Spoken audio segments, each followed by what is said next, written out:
Dear students and dear friends, मैं विकास स्वागत करता हूं अपने चैनल पॉलिटिकल साइंस एसबीएम में। आइए आज हम पढ़ते हैं हर्बर्ट मार्क्यूज और ये आपकी आलोचनात्मक सिद्धांत या क्रिटिकल थियरी के अंतर्गत हैं और खासकर फ्रैंकफर्ट स्कूल के अंतर्गत। ये आपके समकालीन राजनीतिक विचारक और उनके सिद्धांतों में पढ़ना है, तो इसमें हम हर्बर्ट मार्क्यूज को पढ़ते हैं।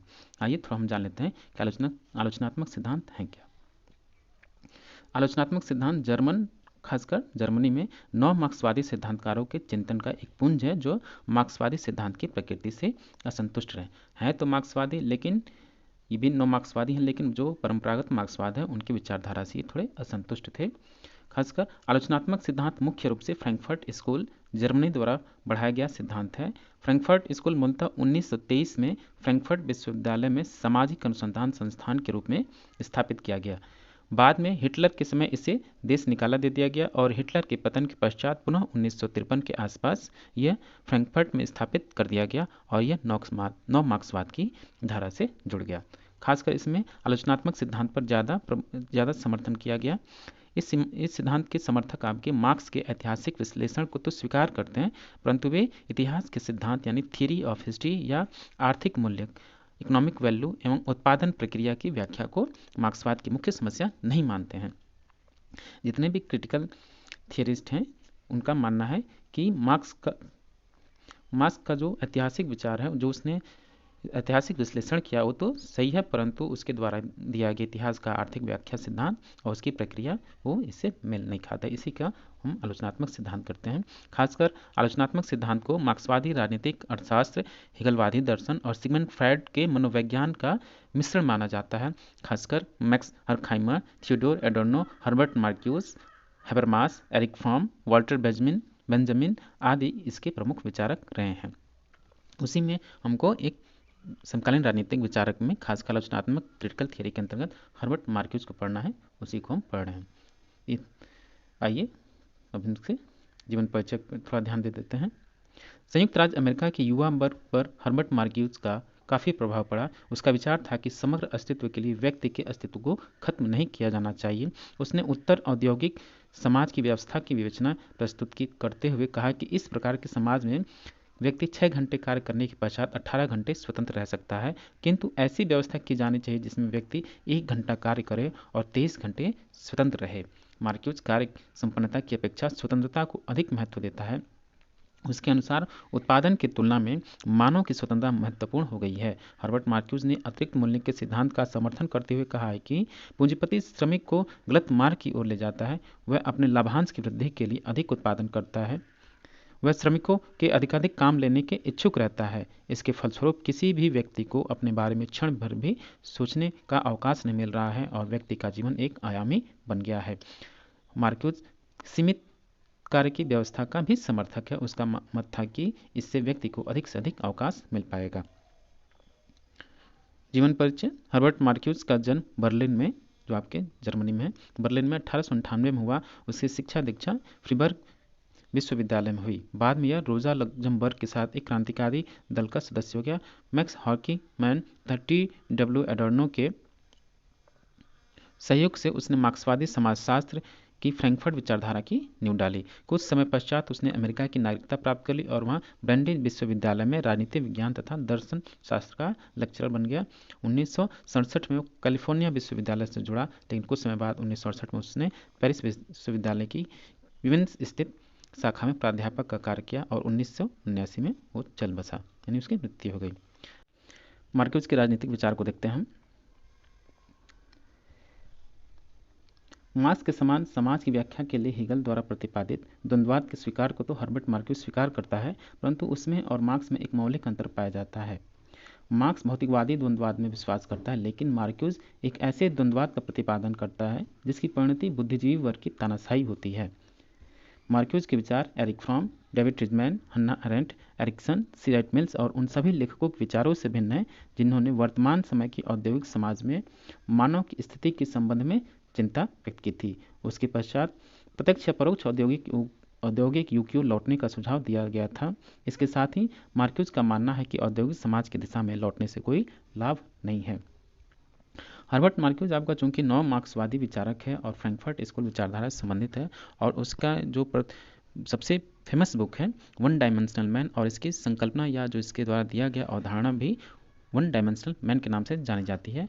और ये इसकी पुस्तक जो वन डायमेंशनल मैन है 1968 में प्रकाशित हुई, और उसमें इसका ये मानना था कि जो अपने विचार दिया वन डायमेंशनल मैन में, कि पूंजीवाद ने जनसंचार के साधनों को बड़ी चालाकी से इस्तेमाल करते हुए पीड़ित वर्ग के असंतोष को संवेदन शून्य बना दिया है, क्योंकि वह तुच्छ भौतिक इच्छाओं को उत्तेजित करता है जिन्हें संतुष्ट करना बहुत सरल होता है। इसका परिणाम यह हुआ कि मनुष्य का बहुआयामी व्यक्तित्व लुप्त हो गया और उसके व्यक्तित्व का एक ही आयाम रह गया, उसकी तुच्छ भौतिक इच्छाओं की संतुष्टि।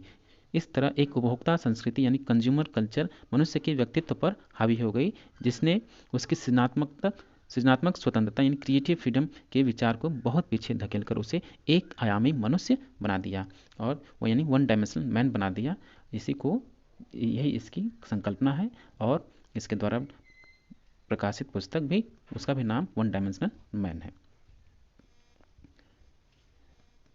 हाँ, जैसे देखिए कि वही बात, मार्क्यूज का मानना है कि व्यक्ति को साधारण से श्रम करना चाहिए। इस दृष्टि से अब अधिक कार्य के विषय में सोचना आवश्यक नहीं रह गया है। तो मानव के समक्ष सबसे बड़ा उद्देश्य यह है कि वह आनंद व सुख की प्राप्ति करे। निर्धनता को लगभग समाप्त कर दिया गया, और अब समस्या आ गया है कि अब हम ऐसी सभ्यता का विकास करें जिसमें व्यक्ति सृजनात्मक तथा चिंतनशील विचारों को अभिव्यक्त कर सके। यदि मनुष्य ऐसा करता है तो प्रकृति के साथ तारतम्य स्थापित करके उच्च कोटि की संस्कृति का निर्माण कर सकता है।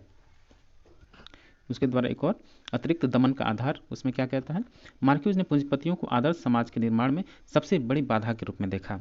ये हमेशा पूंजीवाद के, जैसे मार्क्सवाद आपका पूंजीवाद का विरोधी है, वैसे ही ये लोग भी विरोधी हैं। और इनका ये मानना है कि आजकल का जो पूंजीवादी व्यवस्था है, ऐसा पूंजीवाद ने जानबूझकर ऐसी मशीनी और तकनीकों का विकास किया जिसमें मनुष्य केवल उनके अनुसार कार्य करे, ज़्यादा से ज़्यादा घंटा काम करे और ऐसा काम में व्यस्त हो जाए कि वो अपनी वास्तविक स्वतंत्रता के बारे में न सोच पाए। इसीलिए कहा हर्बर्ट मार्क्यूज की वन डायमेंशनल मैन, यानी व्यक्ति का केवल एक ही पक्ष पर जोर दिया जा रहा है, बाकी पक्ष उससे अनजान हो जा रहे हैं, छूटते चले जा रहे हैं।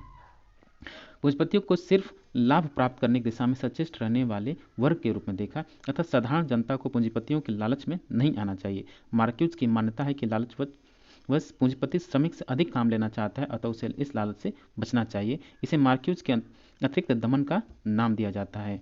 इसे ही अतिरिक्त दमन का नाम दिया जाता है। इसी के साथ साथ धनी व्यक्ति अधिकांश जनता को वितरण के सीमित साधनों की ओर ले जाते हैं और उनको कष्ट सहने के लिए विवश कर देते हैं। पूंजीपति श्रमिक को निरंतर काम करने में लगाए रखना चाहता है, अतः समाज में मार्क्यूज के अनुसार अतिरिक्त दमन को समाप्त किया जाना चाहिए। एक दूसरा विचार उसके द्वारा दिया गया, व्यवहार में मार्क्सवाद का विरोध। मार्क्यूज के व्यवहार में लाए जाने वाले मार्क्सवाद का कट्टर विरोधी माना जाता है। उसके शब्दों में अभाव की स्थिति बनाए रखकर तथा बाह्य खतरों का भय बता एक दमनकारी आत्मनिग्रही भौतिकता को लोगों पर बलात् लादा गया है। वह कहता है कि मार्क्सवाद ने दमन के नवीन साधनों का आविष्कार किया। इस विचारधारा को तब प्रारंभ किया गया था जब जनता मार्क्सवाद को अच्छा समझती थी, परंतु अब समय में परिवर्तन हो गया है। इस अर्थ में मार्क्यूज पूंजीवाद का समर्थन करता है। वैसे उसका मत है कि मार्क्सवाद तथा पूंजीवाद दोनों मानव व्यक्तित्व के परम शत्रु हैं। दोनों ही व्यवस्थाओं में व्यक्ति आनंद की अपनी खोज में पराजय तथा कुंठा का अनुभव करता है। इसी प्रकार चेतना के विभिन्न स्वरूपों का में दोष, मार्क्यूज का एक आयामी व्यक्ति वन डायमेंशनल मैन, जो इसकी पुस्तक का भी नाम है और इसकी संकल्पना भी है वन डायमेंशनल मैन या एक आयामी व्यक्ति। मार्क्यूज ने इस संदर्भ में एक आयामी व्यक्ति के सिद्धांत की चर्चा की है। इस सिद्धांत के अनुसार आज व्यक्ति का दृष्टिकोण एकांगी हो गया है। वह लोक कल्याणकारी राज्य के बारे में सोचते हुए दिन प्रतिदिन के काम में आने वाली वस्तुओं तथा मजदूर संगठनों के स्वरूप में होने वाले परिवर्तनों की ओर ध्यान नहीं देता है। यही कारण कि वर्ग संघर्ष का सिद्धांत सर्वथा निष्क्रिय हो गया है। वर्तमान समय के औद्योगिक युग का प्रभाव इतना अधिक हो गया है कि प्रत्येक व्यक्ति को उसने एक ही ढंग से सोचने पर विवश कर दिया गया है। इसी कारण व्यक्ति की स्थिति आनंद की नहीं रही है। परिवर्तन के क्या साधन होंगे? तो मार्क्यूज ने समाज में बदलाव लाने के लिए क्रांति की जरूरत पर बल दिया। क्रांति से उसका अभिप्राय है समाज में आवश्यक रूप से एक ऐसे ध्वंसक बहुमत का निर्माण, यानी जो विरोध करने वाला बहुमत हो, एक वर्ग हो जो उनके समाज संबंधी विश्लेषण में अंतर्निहित इस यथार्थ को सत्य से परिचित हो। मार्क्यूज सभी वामपंथी दलों को अपना खुला समर्थन देता था तथा सभी दक्षिणपंथी आंदोलनों के विरुद्ध हिंसा का समर्थन करता था और उसको प्रोत्साहित करने में विश्वास रखता था।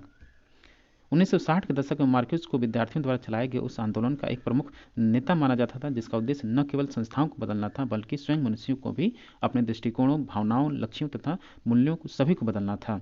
मार्क्यूस मार्क्यूस विश्वविद्यालयों में तो हिंसा के विरुद्ध था, परंतु विद्यार्थियों द्वारा विरोध आंदोलनों के संचालन का समर्थक था, क्योंकि वे वर्तमान व्यवस्था की वेगहीनता का विरोध करते थे। विद्यार्थियों के विरोध के समर्थन में उसका तर्क था कि वही विद्यार्थी जो आज समाज की आलोचना कर रहे हैं, कल उसकी सामाजिक व राजनीतिक गतिविधियों का नेतृत्व करेंगे। तब उनकी आवाज़ में वजन होगा, उनके हाथों में शक्ति होगी, उपयुक्त अवसर आने पर क्रांतिकारी परिवर्तन ला सकेंगे। विद्यार्थियों के आंदोलन का समर्थक भी हर्बर्ट मार्क्यूस ने दो कारणों से किया कि उसका मानना था कि हर देश में विद्यार्थियों द्वारा विभिन्न स्तरों पर विभिन्न कारणों से आंदोलन चलाया जाना चाहिए, क्योंकि वे विवेकशील हैं। वह देश के तरुणों में यानी नवयुवकों में एक क्रांतिकारी मनोवृत्ति का सृजन करना चाहता था और आने वाली क्रांति का नेतृत्व अपने हाथ में लेने के लिए उन्हें तैयार करना चाहता था।